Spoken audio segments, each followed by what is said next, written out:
ಪ್ರೇಮ್ ಅವರು ಒಂದು ಹಾಡ್ ರಿಲೀಸ್ ಮಾಡೋಕ್ಕೆ ಒಂದು ಸಾಂಗ್ ರಿಲೀಸ್ ಇವೆಂಟ್ ಮಾಡ್ತಿದ್ದಾರೆ ಅಂದರೆ ಅದು ಗ್ಯಾರಂಟಿ ಸ್ಪೆಷಲ್ ಆಗಿರುತ್ತೆ. ಧ್ರುವ ಸರ್ಜಾ ಅವರ ಅಭಿಮಾನಿಗಳಿಗೆ ಮೊದಲನೇ ಬಾರಿಗೆ ಅಪ್ಡೇಟ್ ಮೇಲೆ ಅಪ್ಡೇಟ್ ಸಿಗ್ತಾ ಇದೆ. ಕನ್ನಡ ಇಂಡಸ್ಟ್ರಿಗೆ ಫೈನಲ್ ಆಗಿ ಒಂದು ಒಳ್ಳೆ ಕಾಲ ಬಂದಿದೆ ಅಂತ ನನಗನ್ನಿಸ್ತದೆ. ಎಲ್ರಿಗೂ ನಮಸ್ಕಾರ, ನಾನು ನಿಮ್ಮ ಪ್ರೀತಿಯ ಮೋಜೋ. ಇವತ್ತು KD ಚಿತ್ರದ ಮೊದಲನೇ ಸಾಂಗ್ ರಿಲೀಸ್ ಮಾಡಿದ್ದಾರೆ, ಲಿರಿಕಲ್ ವಿಡಿಯೋ, ಅದು ಶಿವ ಶಿವ ಅಂತ. ಸೊ ಇದು ಪ್ರೇಮ್ ಅವರ ನಿರ್ದೇಶನದ ಮುಂದಿನ ಚಿತ್ರ, ಧ್ರುವ ಸರ್ಜಾ ಅವರ ಮುಂದಿನ ಚಿತ್ರ. KD ಕಾಳಿದಾಸ ಅಂತ ಆಲ್ರೆಡಿ ಅನೌನ್ಸ್ ಮಾಡಿದ್ದಾರೆ, ಅದರ ಟೀಸರ್ ಕೂಡ ಬಿಟ್ಟಿದ್ದರು. ಈಗ ಸಾಂಗ್ನ ರಿಲೀಸ್ ಮಾಡಿದ್ದಾರೆ. ಸೊ ನನ್ನ ಪ್ರಕಾರ ಅದ್ಭುತವಾಗಿದೆ.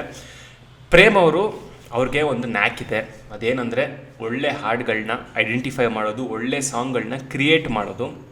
ಸೊ ಅವ್ರಿಗೆ ಆಲ್ರೆಡಿ ಅರ್ಥ ಆಗೋಗಿದೆ ಇದೊಂದು ಅದ್ಭುತವಾದ ಸಾಂಗ್ ಅಂತ.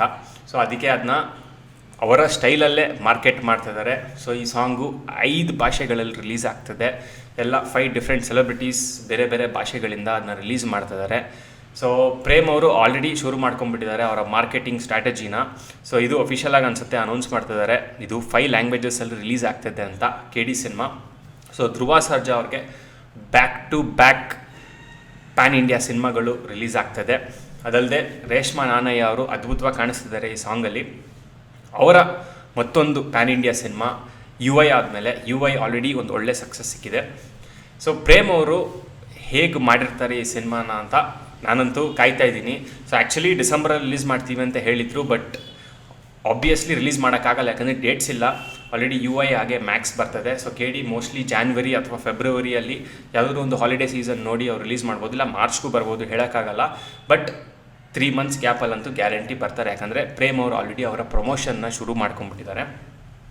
ಪ್ರೇಮ್ ಅವರು ಅವರ ಒಂದು ಹಾಡ್ ರಿಲೀಸ್ಗೋಸ್ಕರ ಒಂದು ಸಾಂಗ್ ಇವೆಂಟ್ನ ಮಾಡ್ತಾ ಇದ್ದಾರೆ ಅಂತ ಹೇಳಿದ್ರೆ ಈ ಸಾಂಗ್ ಎಷ್ಟು ಸ್ಪೆಷಲ್ ಅವ್ರಿಗೆ ಅಂತ ಕ್ಲಿಯರಾಗಿ ಗೊತ್ತಾಗುತ್ತೆ. ಅವ್ರಿಗೆ ಆ ನ್ಯಾಕ್ ಇದೆ ಐಡೆಂಟಿಫೈ ಮಾಡೋದು, ಯಾವುದು ಒಳ್ಳೆ ಸಾಂಗು, ಯಾವುದು ಗ್ಯಾರಂಟಿ ಹಿಟ್ ಆಗುತ್ತೆ ಅಂತ ಜನರ ಪಲ್ಸ್ನ ಅವರು ಅದ್ಭುತವಾಗಿ ರೀಡ್ ಮಾಡ್ತಾರೆ.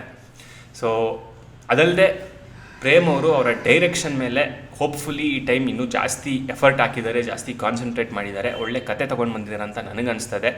ಬಟ್ ಅದೇ ಅವರ ಪ್ರೀವಿಯಸ್ ಕ್ರಿಟಿಸಿಸಮ್ಸ್ ಎಲ್ಲ ಹೋಪ್ಫುಲಿ ಅವರು ಈ ಟೈಮು ಕರೆಕ್ಟ್ ಮಾಡ್ಕೊಂಡು ಬಂದು ಈಗ ಒಳ್ಳೆ ಪ್ರಾಡಕ್ಟ್ ಕೊಟ್ಟಿರ್ತಾರೆ ಅಂತ ನಾವು ಭಾವಿಸ್ತೀವಿ.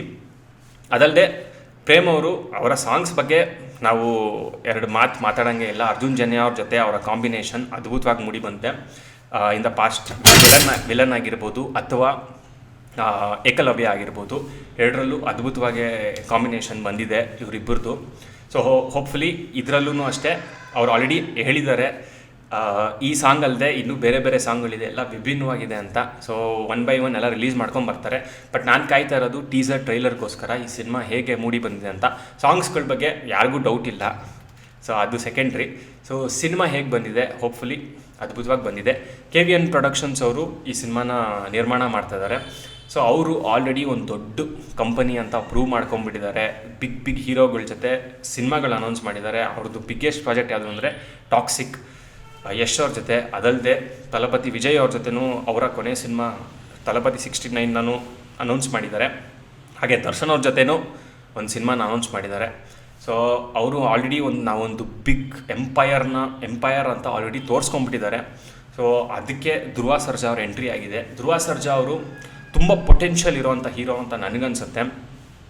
ಮಾರ್ಟಿನ್ ಸಿನಿಮಾ ಅಷ್ಟು ಸಕ್ಸಸ್ ಕಾಣಲಿಲ್ಲ, ಅದು ಪ್ಯಾನ್ ಇಂಡಿಯಾ ಹೋದ್ರೂ ಒಳ್ಳೆ ರೀಚ್ ಸಿಕ್ತು.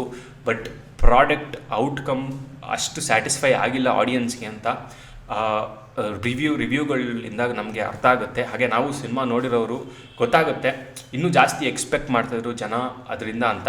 ಬಟ್ ಈ ಸಿನಿಮಾ ಗ್ಯಾರಂಟಿ ಆ ಎಲ್ಲ ಸ್ಯಾಟಿಸ್ಫ್ಯಾಕ್ಷನ್ನ, ಆ ಎಲ್ಲ ಎಕ್ಸ್ಪೆಕ್ಟೇಷನ್ನ ಸ್ಯಾಟಿಸ್ಫೈ ಮಾಡುತ್ತೆ ಅಂತ ನನಗನ್ಸುತ್ತೆ. ಯಾಕಂದರೆ ಪ್ರೇಮ್ ಅವರು ತುಂಬ ಕಾನ್ಫಿಡೆಂಟಾಗಿ ಕಾಣಿಸ್ತಾ ಇದ್ದಾರೆ. ಹಾಗೆ ಧ್ರುವ ಸರ್ಜಾ ಅವರ ಅಭಿಮಾನಿಗಳು ತುಂಬ ವರ್ಷದಿಂದ ಕಾಯ್ತಾ ಇರ್ತಾರೆ ಇವ್ರದ್ದು ಕಂಟಿನ್ಯೂಸ್ ಅಪ್ಡೇಟ್ಸ್ಗೋಸ್ಕರ. ಸೊ ಫೈನಲ್ ಆಗಿ 2 ಸಿನಿಮಾಗಳು ಬ್ಯಾಕ್ ಟು ಬ್ಯಾಕ್ ರಿಲೀಸ್ ಆಗ್ತದೆ. ಒಂದು ವರ್ಷದಲ್ಲಿ ಒಂದು ವರ್ಷನೂ ಅಲ್ಲ ಅನಿಸುತ್ತೆ, ಆ ಗ್ಯಾಪಲ್ಲಿ ಬ್ಯಾಕ್ ಟು ಬ್ಯಾಕ್ ರಿಲೀಸ್ ಆಗ್ತದೆ ಧ್ರುವ ಸರ್ಜಾ ಅವ್ರ ಸಿನಿಮಾಗಳು. ಸೊ ಅದು ಖುಷಿ ವಿಚಾರ. ಯಾಕಂದರೆ ಅವರ ಫ್ರೀಕ್ವೆನ್ಸಿ ನೋಡಿದ್ರೆ ನೀವು ಮಿನಿಮಮ್ 2-3 ಇಯರ್ಸ್ ಆದಮೇಲೆ ಒಂದೊಂದು ಸಿನಿಮಾ ಕೊಡ್ತಾ ಇರೋದು. ಬಟ್ ಕಂಟಿನ್ಯೂಸ್ ಆಗಿ ಮಾಡ್ತಾ ಇದ್ದಾರೆ, ಅದು ಖುಷಿ ವಿಚಾರ. ಸೊ ಪ್ರೇಮ್ ಅವರು ಒಂದು ಬ್ಯಾಂಗ್ ಮುಖಾಂತರ ವಾಪಸ್ ಬರ್ತಾ ಇದ್ದಾರೆ. ಮತ್ತು ಅವ್ರಿಗೆ ಆಲ್ ದ ಬೆಸ್ಟ್ ಹೇಳ್ತಾ, ಇಡೀ KD ಸಿನಿಮಾಗೆ ಆಲ್ ದ ಬೆಸ್ಟ್ ಹೇಳ್ತಾ, ಹಾಡು ಮಾತ್ರ ಅದ್ಭುತವಾಗಿದೆ. ನೀವು ಕೇಳಿಸ್ಕೊಂಡಿಲ್ಲ ಅಂದರೆ ಆನಂದ್ ಅಡಿಯಾಗಿ ಹೋಗಿ ಕೇಳಿಸ್ಕೊಳ್ಳಿ. ನಿಮಗೆ ನಾನು ಮಾಡ್ತಾರೆ ಕಂಟೆಂಟ್ ಇಷ್ಟ ಆಗ್ತಿದ್ರೆ ದಯವಿಟ್ಟು ಲೈಕ್ ಮಾಡಿ ಹಾಗೆ ಸಬ್ಸ್ಕ್ರೈಬ್ ಮಾಡಿ. ನಿಮ್ಗೆ ಇಷ್ಟ ಆಗಿಲ್ಲ ಅಂದರೆ ಯಾವಾಗ ಬೇಕಾದರೂ ಅನ್ಸಬ್ಸ್ಕ್ರೈಬ್ ಮಾಡ್ಬೋದು. ನಿಮ್ಮ ಮುಂದಿನ ವೀಡಿಯೋಲಿ ಸಿಗ್ತೀನಿ. ಅಲ್ಲಿವರೆಗೂ ನಿಮ್ಮ ಪ್ರೀತಿಯ ಮೋಚಕರಿಂದ ಟೇಕ್ ಕೇರ್.